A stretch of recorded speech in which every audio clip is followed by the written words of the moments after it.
I'm a billionaire. I'm taking you to the most expensive restaurant in town.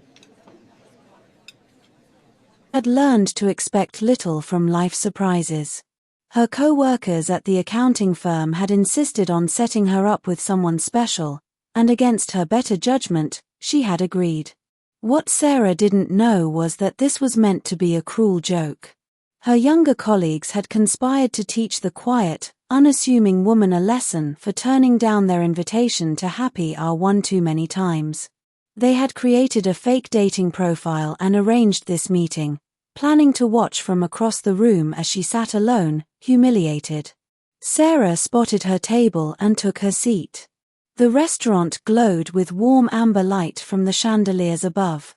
She ordered water and waited, watching couples around her lost in conversation. 20 minutes passed. Her cheeks grew warm with the familiar sting of rejection. Then something unexpected happened. A man in his late 50s, distinguished in a dark tailored shirt, approached her table. His presence commanded attention without demanding it. He had the kind of face that had weathered storms but never lost its kindness. "Excuse me," he said gently. "Are you waiting for someone?" Sarah looked up, surprised by the genuine concern in his voice. "I was," she admitted, her voice barely above a whisper. "But I don't think they're coming." The man frowned, glancing around the restaurant. His eyes settled on a table in the corner where Sarah's co-workers sat, poorly concealing their laughter behind menus. Something in his expression shifted. "May I sit down?" he asked. "Just for a moment." Sarah nodded, confused but oddly comforted by his calm demeanor. He sat across from her, folding his hands on the white tablecloth. "My name is Robert Chen. I own this restaurant, along with several others in the city. I've been in the hospitality business for 30 years, and I've learned to recognize certain situations." Sarah felt her stomach drop. "You know, don't you? About the joke." Robert's eyes softened. "I overheard some young people at that corner table placing bets on when you would leave. I'm very sorry." Tears threatened to spill, but Sarah held them back.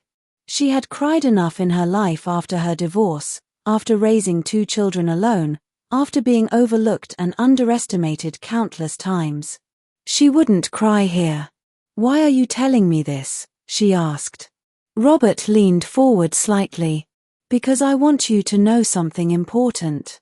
Those people over there, they're living small lives. They think cruelty makes them clever, that mockery makes them superior. But true wealth, true success, isn't measured in paychecks or popularity. It's measured in character." He paused, letting his words settle between them like a gift. "I grew up with nothing," Robert continued. "My parents worked 3 jobs between them. I started washing dishes in a kitchen when I was 15. People looked through me like I was invisible. But I learned something valuable during those years. The people who treat others with kindness when they have nothing to gain from it, those are the people worth knowing." Sarah felt something loosening in her chest, a tightness she had carried for so long. "I've sat in boardrooms with millionaires who had no class," Robert said. "And I've shared meals with janitors who had more dignity than anyone I've ever met. You sitting here, holding your head high despite their cruelty, that tells me everything I need to know about who you are." Across the room, Sarah's co-workers had stopped laughing. They were staring now, whispering urgently to each other. Robert smiled.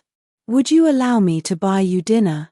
A real one, not as a date, but as one human being to another who deserves to be treated with respect." Sarah felt tears finally escape, but they were different now. They were tears of relief, of recognition, of being truly seen for the first time in years. "I would like that very much," she said.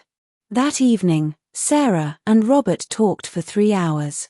They discovered they both loved old jazz music, that they had both learned to find joy in simple things after difficult years, and that they both believed in second chances.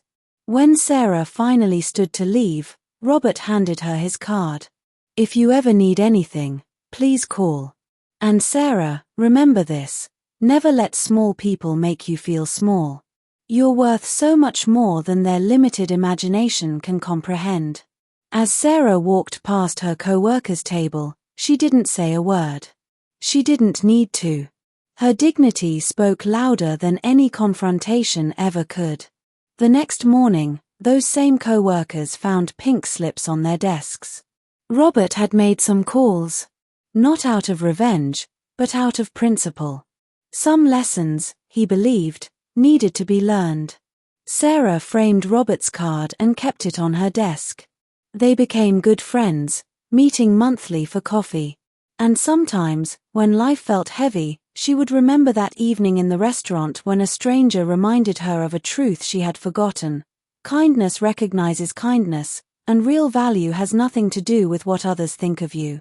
If this story touched your heart, please like, share, and subscribe for more stories about human dignity and unexpected kindness. Leave a comment below telling us about a time when a stranger's kindness changed your perspective. Your story might inspire someone else today. Retry. Claude can make mistakes.